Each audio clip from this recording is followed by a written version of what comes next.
Jeremy. Today is day 167 of reading. Today we're reading Harry Potter and the Prisoner of Azkaban. Let's get started. Not consecutive. I wish it was.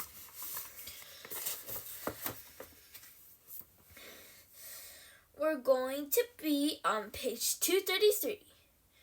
Chapter 12. The Patronus. Sort of state what it fire. He was positive that there was nothing wrong with the fireball now.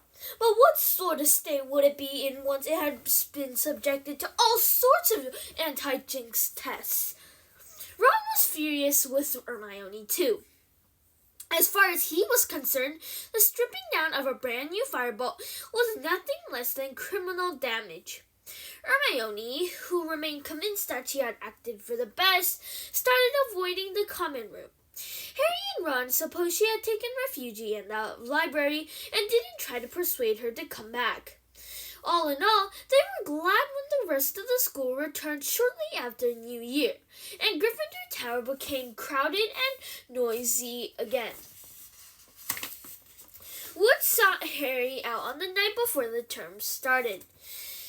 "Had a good Christmas?" he said, and then, without waiting for an answer, he sat down.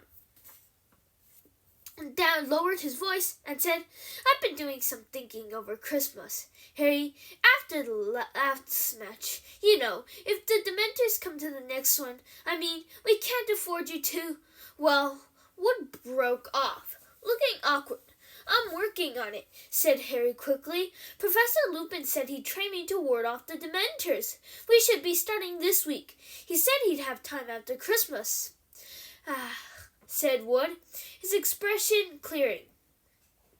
"Well, in that case, I really didn't want to lose you as a seeker, Harry. And have you ordered a new broom yet?" "No," said Harry. "What? You better get a move on. You know, you can't write that shooting star against Ravenclaw. He got a firebolt for Christmas," said Ron. "A firebolt? No, seriously? A real firebolt?" Overreaction. "Don't get excited, Oliver," said Harry gloomily. "I haven't got it anymore. It was confiscated." And he explained all about how the fireball was now being checked for jinxes. "Jinxed? How could it be jinxed?" "Sirius Black," Harry said warily. "He's supposed to be after me, so McGonagall reckons he might have sent it." Waving aside the information that a famous murderer was after his seeker, Wood said, "But Black couldn't have bought a fireball. He's on the run. The whole country's on the lookout for him. How could he just walk into Quality Quidditch Supplies and buy a broomstick?" "I know," said Harry, "but McGonagall still wants to strip it down." Wood went pale. "I'll go and talk to her, Harry," he promised. "I'll make her see reason. A firebolt, a real firebolt on our team. She wants Gryffindor to win as much as we do. I'll make her see a firebolt." Classes started again the next day. The last thing anyone felt like doing was spending 2 hours on the grounds on a raw January morning. But Hagrid had provided a bonfire full of salamanders for their enjoyment. They had spent an unusually good lesson collecting dry wood and leaves to keep the fire blazing, while the flame-loving lizards scampered up and down the crumbling, white-hot logs. The first divination lesson of the new term was much less fun. Professor Trelawney was now teaching them palmistry, and she had lost no time in informing Harry that he had the shortest lifeline she had ever seen. It was defense against the dark arts that Harry was keen to get to. After his conversation with Wood, he wanted to get started on his anti-Dementor lessons as soon as possible. Yes," said Lupin, when Harry reminded him of his promise at the end of class. "Let me see. How about 8 o'clock on Thursday evening? The history of magic classroom should be large enough. I'll have to think carefully about how we're going to do this. We can't bring a real Dementor into the castle to practice on." "Still looks ill, doesn't he?" said Ron as they walked down the corridor, heading to dinner. What do you reckon's the matter with him?" There was a loud and impatient from behind him. It was Hermione, who had been sitting at the feet of a suit of armor, repacking her bag, which was so full of books it wouldn't close. "And what are you tutting at us for?" said Ron irritably. "Nothing," said Hermione in a lofty voice, having her bag back over her shoulder. "Yes, you were," said Ron. "I said I wonder what's wrong with Lupin. And you—" "Well, isn't it obvious?" said Ron, with a look of maddening superiority. "If you don't want to tell us, don't," snapped Ron. "Fine," said Hermione haughtily, and she marched off. "She doesn't know," said Ron, staring resentfully after Hermione. "She's just trying to get us to talk to her again."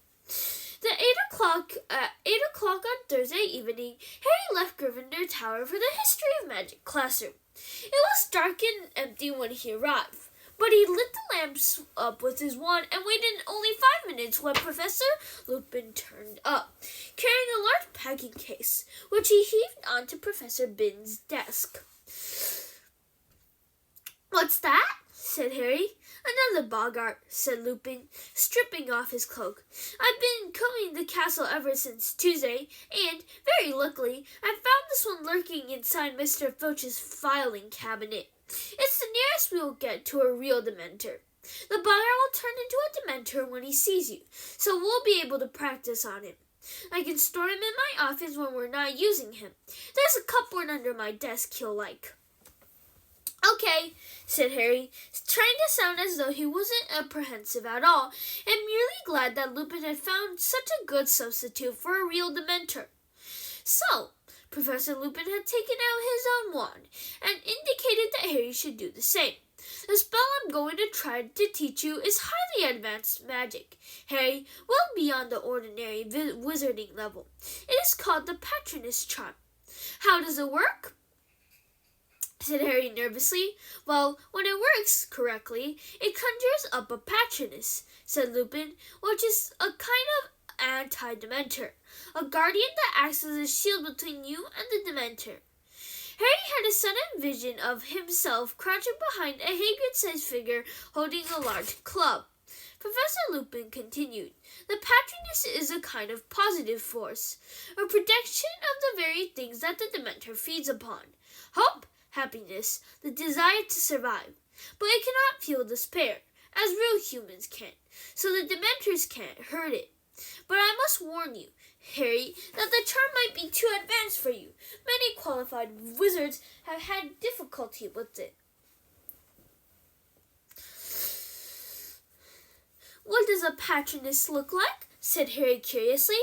"Each one is unique to the wizard who conjures it." "And how do you conjure it?" "With an incantation, which will work only if you are concentrating with all your might on a single, very happy memory." Harry cast his mind for a happy memory. Certainly nothing that had happened to him at the Dursleys was going to do. Finally, he settled on the moment when he had first ridden a broomstick. "Right," he said, trying to recall as exactly as possible the wonderful soaring sensation of his stomach. "The incantation is this." Lupin cleared his throat. "Expecto Patronum! Expecto Patronum!" Harry repeated under his breath. "Expecto Patronum! Concentrating hard on your happy memory?" "Oh, yeah," said Harry, quickly forcing his thoughts back to that first broom ride. "Expecto